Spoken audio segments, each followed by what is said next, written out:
बरा बिन आज़िब रदी अल्लाहु अन्हु ने कहा, तुम लोग सूरह इन्ना फ़तहना में फ़तह से मुराद मक्के की फ़तह कहते हो। फ़तह मक्का तो बहरहाल फ़तह ही थी, लेकिन हम ग़ज़वे हुदैबिया की बैत रिज़वान को हकीकी फ़तह समझते हैं।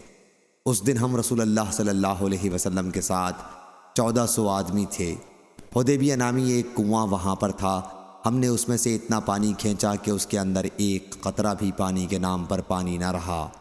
हुज़ूर सल्लल्लाहु अलैहि वसल्लम को जब यह ख़बर हुई कि पानी ख़त्म हो गया है तो आप कुएं पर तशरीफ़ लाए और उसके किनारे पर बैठकर किसी एक बर्तन में पानी तलब फरमाया।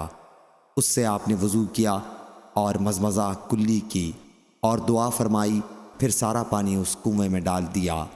थोड़ी देर के लिए हमने कुएं को यूं ही रहने दिया और इसके बाद जितना हमने चाहा उसमें से पानी पिया और अपनी सवारियों को पिलाया। सही बुखारी हदीस नंबर 4150।